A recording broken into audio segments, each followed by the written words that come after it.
je veux vivre près de toi, Seigneur. Oui, je vais marcher près de toi, Seigneur. Bonsoir, bonsoir, messieurs, dames. Pardonnez-moi de vous importuner.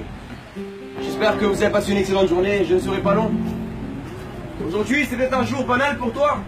Tu rentres après le travail. Tu rentres voir ta femme, ton mari, tes parents, tes frères et sœurs. Mais sache que pour Dieu, ce n'est pas une soirée banale celle-ci. C'est le soir où Dieu veut se révéler à toi. Que tu sois athée, hindouiste, bouddhiste, chrétien, juif, musulman. Sache que Dieu n'est pas un concept. Dieu n'est pas une religion. Mais la Bible dit que Dieu est amour. Et celui qui ne connaît pas l'amour ne connaît pas Dieu. Je ne sais pas qui tu es. Je ne connais pas ta vie. Mais je sais qu'un jour, tu confronteras la mort.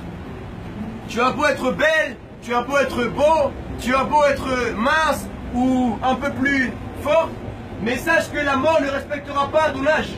La mort ne respectera pas ta couleur de peau. La mort ne respectera pas si tu as de l'argent ou pas. Mais la Bible dit que Jésus-Christ a vaincu la mort il y a 2000 ans. La mort n'a même pas pu le contenir. Moi qui te parle, j'étais un jeune qui me moquait de Jésus-Christ. Je ne savais même pas qui était Jésus. J'étais un jeune qui était esclave de la drogue, dépendant de la violence. Mais quand j'ai ouvert la Bible, j'ai été impacté par ce message merveilleux de l'amour de Dieu. Vous savez, les prophètes ont dit « aime ton prochain ». Mais Jésus est allé plus loin que n'importe quel prophète. Jésus a dit « pardonne ton ennemi ». Qui peut pardonner son ennemi?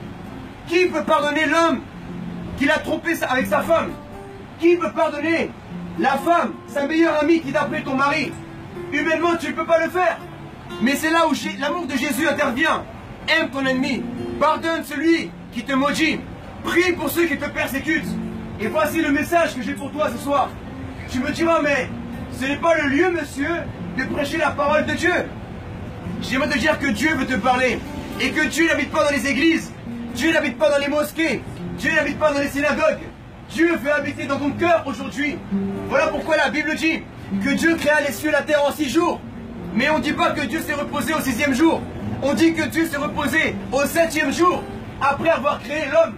Ça veut dire que lorsque Dieu a créé les animaux, la terre, les étoiles, il n'a pas trouvé un endroit pour se reposer. Mais lorsqu'il a créé l'être humain, il s'est reposé dans le cœur de Adam. Et aujourd'hui, Dieu aimerait se reposer dans ton cœur, mon frère. Tu as ouvert ton cœur à ta copine, tu as ouvert ton cœur à ton copain, mais es-tu prêt ce soir à ouvrir ton cœur à Jésus-Christ? Jésus, c'est pour les Arabes. Jésus, c'est pour les Noirs, les Chinois, tous les peuples de la terre, mesdames et messieurs. Je vous prêche ce soir, non pas une religion, mais je vous parle du Dieu d'Israël. Je ne suis pas juif, je suis colombien. Mais je vous dis en vérité, le véritable Dieu est le Dieu d'Israël. Nous étions païens autrefois. Nous, les Latinos, les Arabes, les Noirs, les Blancs. Il y avait les druides en France, les Celtes. Certains adoraient la lune dans notre peuple, adoraient le soleil, la terre, les animaux. Mais Dieu s'est tourné vers nous à travers Jésus-Christ, son Messie. En hébreu, Jésus veut dire Yahshua. Le nom de Dieu en hébreu, c'est Yahweh. Et Yahshua veut dire le salut étant Yahweh, le Dieu d'Israël. Vous avez entendu parler des élections de Donald Trump. Qu'il soit bon ou mauvais, laissez-moi vous dire que Trump veut dire trompette. Et la Bible parle dans Apocalypse des trompettes, des signes de la fin des temps. Les apôtres ont demandé à Jésus, parle-nous un peu de ton retour. Jésus a dit, il ne restera pas une pierre sur une autre pierre. Il y aura des faux prophètes. Il y aura des maladies dans le monde. Il y aura des guerres, des tremblements de terre. Mais n'ayez crainte, toutes ces choses-là doivent arriver. Amen. Alors ce soir, repens-toi de ton péché.